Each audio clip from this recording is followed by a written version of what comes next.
Vitor Hugo Porto, da Dust2 Brasil, aqui para conversar com o Get Right, o lendário jogador sueco aqui do CSGO. Get Right, you won your first major. It was here in Cologne, the first CSGO major in Cologne. I guess coming back here makes you feel some nostalgia, right? I mean, I've said it so many times, I'm still gonna keep saying it. It's like Cologne is my second home, so it's always a good feeling, even when I'm going off the airplane to enter not even to the city, like the country, because I know I'm close to Cologne. I have very fond memories, I have very happy memories, I have very sad memories, I have a lot of heartbreaks, I have every emotion you can have as a human being, and a lot of people would probably not have the experience I have with this specific city. Through their whole life, and for me it's just a pleasure to every time to get the chance to come back here. And I'm a little bit sad still that I missed last year, because last year's grand final was amazing, but I attended my brother's wedding. I think that's an okay excuse. I think everyone would be like, it's fine, you know, but I don't want to miss it anytime more. Like, I'm always looking forward for Cologne. And we talked about this of you always coming here to Cologne since 2014, came 6 times in a row. So I guess like every time you come here is a new feeling. Every time is special, right? Yeah, every time is special because this city specifically gives me a lot of lifetimes experience and even newer one every time, which I'm blown away. Why is that happening every time?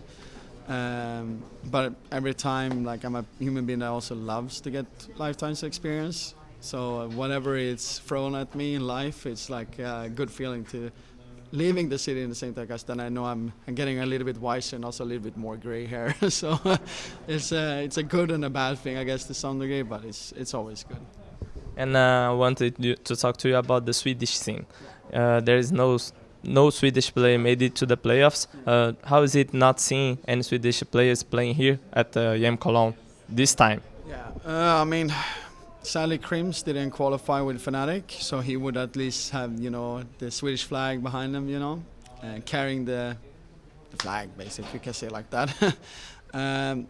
It is disappointing, and it's disappointing for a couple of years now, actually, where it's like, where is the Swedish teams or the players and so on, and that's something that makes me disappointed and sad about it, because Swedish CS is something that has a huge and rich history, and we barely have one team, it feels like. We have a lot of teams, I'm not saying it's a completely dead industry or a scene, but we don't have what we had before, where I was in the front wheel, or any other players from Fnatic, etc., or SK as well, like you're saying, and other teams we had through the years, and even way back to 1.6. Someone needs to get a kick in the button, like, hey, do this, you know, like, come on, like, someone has to be taking up the flag again, because it's not my responsibility anymore, even though it feels sometimes I need to start doing it to some degree, but no, that's not a possibility, most because I don't want to play professionally as well. So I don't know, it's always a sad moment to see it.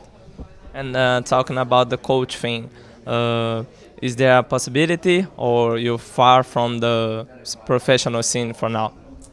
Like, coaching would be fun to do, but I'm not sure if I'm suitable and fit for it, but I'm always open for it, so it's not like I closed that door completely. But who knows, now CS2 is around the corner, maybe I'm being like specific with the Swedish thing or something like that. It doesn't have to be Swedish nowadays, but maybe I need to do that to make sure, you know, and some Swedish players are playing. And so we can end in April. You talked about some sickness you had, like some problems in your health. How was the treatment? How is it nowadays? Are you feeling better these days? I got a news a couple of weeks ago that everything looks good, finally. It was a very scary month, actually. So it's surprising that you even mentioned it. I was like, oh shit, okay. But it feels good, and it's working pretty well. The new treatment is going well for me, but I guess I sacrificed my health a little bit too much for this game, and that's the honest truth with it. But that is something I would gladly do again if that's needed, because the love I have for this game specifically has to go above everything, in my opinion. And yeah, I have to take the consequences with it, sadly. But that's also a life experience, like I mentioned before. So what can I do about it? But everything looks good right now, and I hopefully can continue in that fashion instead.